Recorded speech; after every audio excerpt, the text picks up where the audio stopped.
So I know I'm a little bit late to this. I got back from a trip recently, but yeah, we're back for more second channel videos, and I wanted to start by this tweet that I saw a few days ago, and I thought it was kind of interesting to talk about because I think this is like one of the best comprehensive lists of modern Splatoon 3's problems. I think it might be good to go over and talk about them a little bit, and yeah, I'm gonna give some of my thoughts on some of these. Let's skip the first one though, because I've talked about map design with the whole video that I did. I think I've kickstarted a lot of the discussion around the maps. In all honesty, it's a subject that I've said it before. I've said it again. I'm a bit tired of it. I do think backlines are overall buffed by the map design, but I don't think it's by as much as people are saying. I think the point is still true though, so I don't have much to talk about. Some backlines have little to no downtime. I think is an interesting subject to talk about because typically, uh, a lot of weapons in the anchor category are balanced by their downtime, right? You have stuff like leader is very ink hungry per shot. I have some main saber right now. Obviously, I'm running like two mains, so that's not the best demonstration, but like that's how a lot of anchor weapons are balanced. But now we have a lot more that do not have that, really. We have heavy with a lot of uptime, and bow are probably most notable. With Tri-Stringer probably being the most egregious example, since it's high ink efficiency and like no wetting frames. Wellstring has more uptime than X-Blow as well, like as another direct comparison. So I think that point is fair. I think weapons like heavy, bow, etc. could be rebalanced in a way to where they could use more downtime. But I think outside of heavy, it's a little bit harder to justify for other options. So I'm not sure if this is one that I think we could see adjusted. But I would like to see it for heavy, which I do think is the biggest offender. Some weapons paint entirely too much on top of being too efficient and strong offensively. This one I think is where I have a bit more of a disagreement with. I've done a video on the topic of like overall paint decreases in the game. I do think there are some weapons that have both paint and uptime issues, but I don't think there is that many. I'm not sure if there's really too many options in which this required tweaks. And in general, I think paint spam isn't particularly strong. Maybe it's more of a problem with solo queue, but I think in terms of paint plus uptime, that is generally a combo that should probably be avoided. But I don't think it's like a massive deal.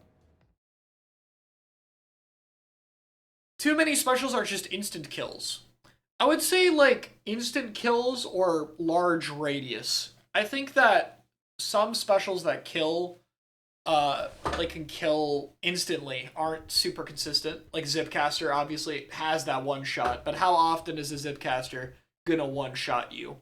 There are a lot of options where it does feel a little unnecessary though. Like Missiles aren't very good right now, but why does Missiles have a one shot hitbox? These do not need to have that. Like why I don't know why that has a one-shot hitbox, so I get that. And there's others that have giant one-shot hitboxes like Reef Slider. Triple Splashdown has a lot of them as well. Stuff like that. Another topic was brought up on some specials having cooldown and some that don't. And I do think that cooldowns don't work on every special, but I do agree that like which specials get cooldowns is kind of random at times. Like Super Chump gets a cooldown, but Tri-Strike doesn't. It's a little bit confusing. I think the options that do have cooldowns are fine to have them, but I do think that's fair that like some of them don't. Most blasters AoE is slightly too large as a whole, except for Clash. I've talked about this before as like an 11.0 change. I disagree about Clash though. I think it's a problem even on that weapon. I guess it is kind of its identity at this point that it's big blast radius, but I don't know if I like that being the weapon's identity. That could be more personal bias, but like IMO, I don't like that the weapon is defined by this. And if it's not good when it's defined by something that is like inherently unhealthy at a casual level of play, it might be good to change what the weapon's about. I would like it to be mobility. We don't really have a fast strafing blaster yet. Be cool if Clash could be it, you know? The easiest version of weapons are the strongest. Example, Blaster over S-Blast. I don't know if this is common on other classes other than a Blaster. E-Liter and Pencil are definitely not the easiest of their weapons. Bucket. Well, it applies to Splattlings. Heavy after the change is definitely the easiest as well. Yeah, I don't think it applies to every weapon here. I think this point is only for a few of them. But I will say the, like, Blaster to S-Blast one is, like, particularly egregious, yeah. Blaster's, like, skill floor and ceiling are significantly lower, especially after S-Blast nerfs in 11.0.